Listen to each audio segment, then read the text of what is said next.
আসসালামু আলাইকুম। আজকে আমি গ্রামারের সহজ টপিক নিয়ে আলোচনা করব, সেটা হচ্ছে মডিফায়ার।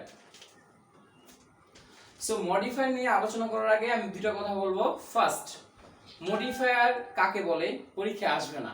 মডিফায়ার কয় প্রকার, প্রি মডিফায়ার কাকে বলে, পরীক্ষায় আসবে না। পোস্ট মডিফায়ার কাকে বলে, পরীক্ষায় আসবে না। জাস্ট যে নিয়মগুলো আমার আসবে না সেগুলো পরে আমার কোনো লাভ নাই।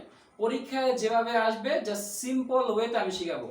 মডিফায়ারে আমি তোমাদেরকে 10টা নিয়ম শিখাবো, ওই 10টা নিয়ম থেকে পরীক্ষায় আসবে ইনশাআল্লাহ। So let's start. আচ্ছা, ফার্স্ট নিয়ম, pre modify the noun. Pre modify the noun মানে কি তোমাকে জানতে হবে যে প্রি মডিফাই দ্য নাউন মানে কি। প্রি মডিফাই দ্য নাউন মানে হচ্ছে অ্যাডজেক্টিভ।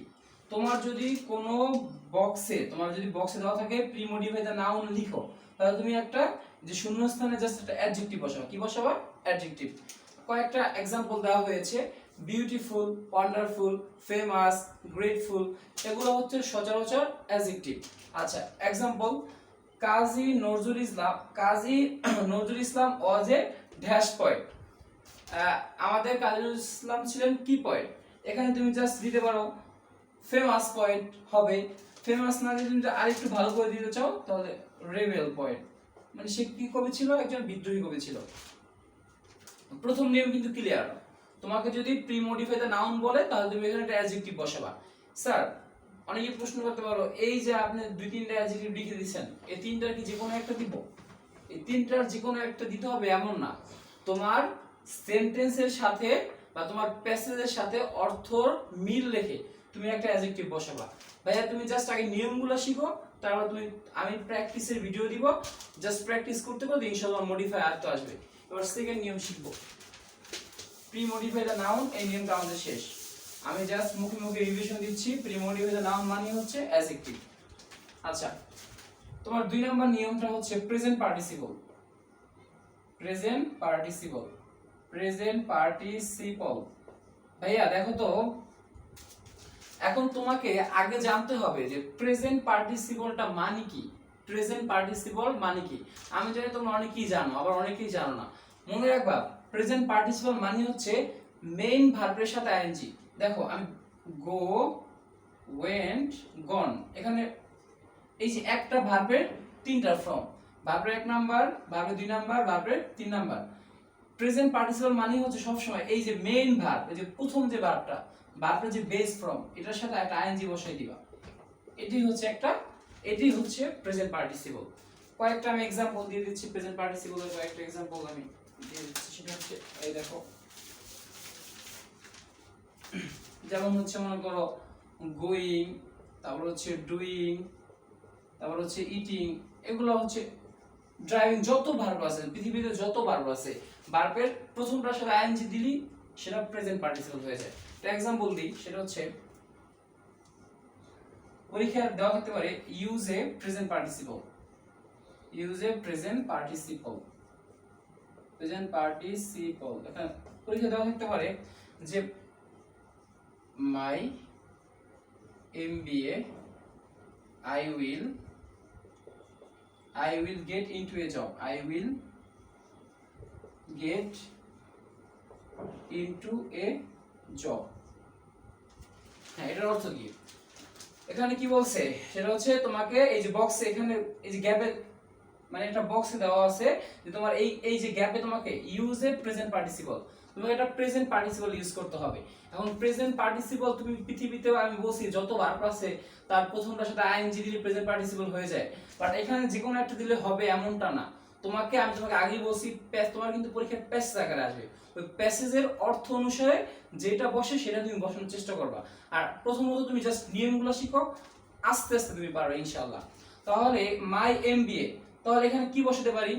এখানে বসাতে পারি কমপ্লিটিং মাই এমবিএ। আমার এমবিএ শেষ করার পরে I will get into a job, আমি একটা জবে প্রবেশ করব। তাহলে এখানে কি দিতে পারি? কমপ্লিটিং। কমপ্লিটিং, কেন কমপ্লিটিং দিলাম? কারণ এখানে বলছে হচ্ছে use a present participle. I think দুইটা নিয়ম শেষ। এখন 3 নম্বর নিয়মে আমি চলে যাব।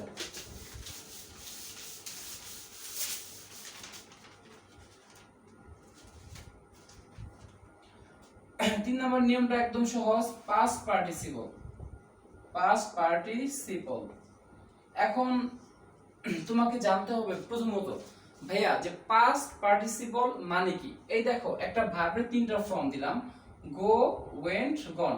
এই দেখো এই যে ভার্বের 1 নাম্বার, ভার্বের 2 নাম্বার, ভার্বের 3 নাম্বার, এই যে সবার সবার শেষে যে ভার্বটা, এটা হচ্ছে পাস্ট পার্টিসিপল। যেমন গো, ওয়েন্ট, গন, এই গনটা কি পাস্ট পার্টিসিপল। যেমন ডু, ডিড, ডান, ডানটা কি পাস্ট পার্টিসিপল। যেমন হচ্ছে ড্রাইভ, ড্রোভ, ড্রাইভেন, ড্রাইভেনটা কি, ড্রাইভেনটা হচ্ছে পাস্ট পার্টিসিপল। মানে একটা ভার্বের সচরাচর জানি আমরা 3টা ফর্ম থাকে, আমি বলছি সচরাচর একটা ভার্বে কিন্তু 4টা ফর্ম থাকে, 5টা ফর্ম থাকে, আমি ওগুলো শিখাবো না। জাস্ট তুমি সিম্পল হইতে শিখো যে সচরাচর আমরা ছোটবেলা থেকে শিখে আসছি যে একটা ভার্বের 3টা ফর্ম থাকে। কয়টা ফর্ম থাকে? 3টা। যেমন গো, ওয়েন্ট, গন, এখানে গনটা হচ্ছে ভার্ব নাম্বার ভাইয়া 3 নাম্বার, এই 3 নাম্বারটা হচ্ছে পাস্ট পার্টিসিপল। যেমন ড্রাইভ, ড্রোভ, ড্রাইভেন, এখন ড্রাইভেনটা কি পাস্ট পার্টিসিপল। একটা एग्जांपल দিই তাহলে তোমরা ক্লিয়ার হয়ে যাবে। যেমন আই নিড এ বুক, আমার একটা বই প্রয়োজন। আই নিড এ বুক, আমার একটা বই প্রয়োজন। which is, যেটি, which is এখানে তোমাকে বললো হচ্ছে যে তুমি এখানে use a past participle, past participle. তুমি এটা এখানে এই যে তোমার শূন্যস্থান দেওয়া আছে, এই শূন্যস্থানে তুমি এটা পাস্ট পার্টিসিপল দাও, লিখতে হবে তোমাকে ইন ইংলিশ। দিলাম একটা ইংলিশ, যে আই নিড এ বুক, আমার একটা বই প্রয়োজন।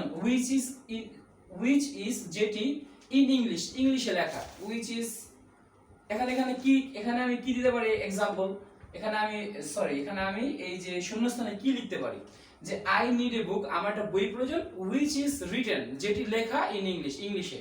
তাহলে এখানে কি লিখতে পারি? written, right two written। এখানে written কেন লিখবো ভাইয়া বলো তো? কারণ হচ্ছে আমাকে পাস্ট পার্টিসিপল ব্যবহার করতে হবে, আর আমরা জানি পাস্ট পার্টিসিপল হচ্ছে ভার্বের কয় নাম্বার? 3 নাম্বার। আচ্ছা, তাহলে আমি 3টা নিয়ম শিখে ফেললাম, এখন আমি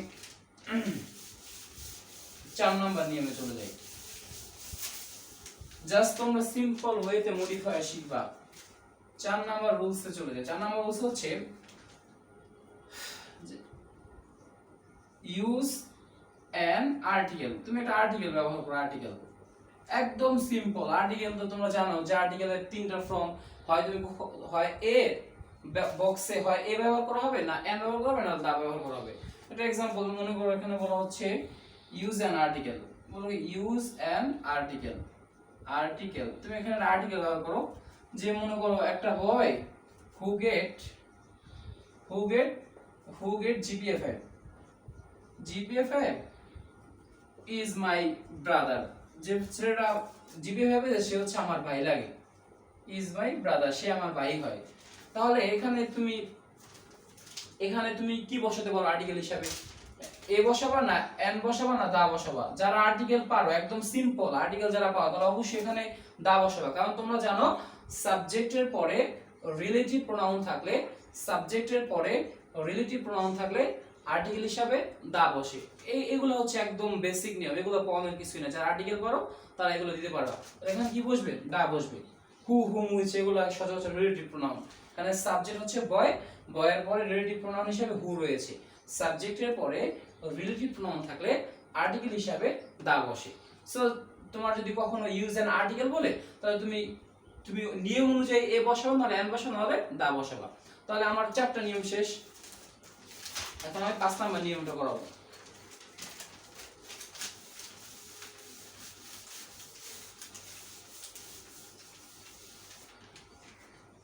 একদম সিম্পল নিয়ম। এখানে মনে করো দিলাম হচ্ছে ইউজ পজিটিভ। আচ্ছা, একদম তোমরা কিন্তু পজিটিভ সব পারো, একদম এ টু জেড 6 থেকে পড়ে আসছো, স্যাররা শিখে আসছে তোমাদের বক্সে। Subjective, objective, possessive. যেমন সাবজেক্টিভ হচ্ছে আই, অবজেক্টিভ হচ্ছে মি, পজিটিভ হচ্ছে মাই। সাবজেক্টিভ হচ্ছে হি, অবজেক্টিভ হচ্ছে হিম, আর পজিটিভ হচ্ছে হিস। কয়েকটা পজিটিভের নিয়ম আমি দিচ্ছি, যেমন হিস, তারপর হচ্ছে মাই, আওয়ার, এগুলো জাস্ট পজিটিভ দিলাম। এগুলো জাস্ট কয়েকটা পজিটিভ, তোমরা কিন্তু পজিটিভ সব পারো। যেমন দিলাম হি ইজ, এখানে দিলাম ইউজ পজিটিভ, এখানে একটা পজিটিভ ব্যবহার করো। হি ইজ ফ্রেন্ড,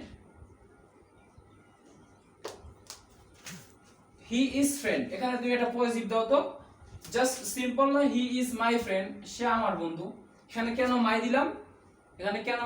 কারণ হচ্ছে এখানে পজিটিভ ব্যবহার করতে বলছে। আমি তোমাদের কয়টা নিয়ম শিখলাম? 5টা রুল শিখলাম। কয়টা রুলস? 5টা রুলস। এই 5টা রুলস তুমি খাতায় লিখে বারবার প্র্যাকটিস করবে ইনশাআল্লাহ, তাহলে তোমার পরীক্ষা কমন পড়বে ইনশাআল্লাহ।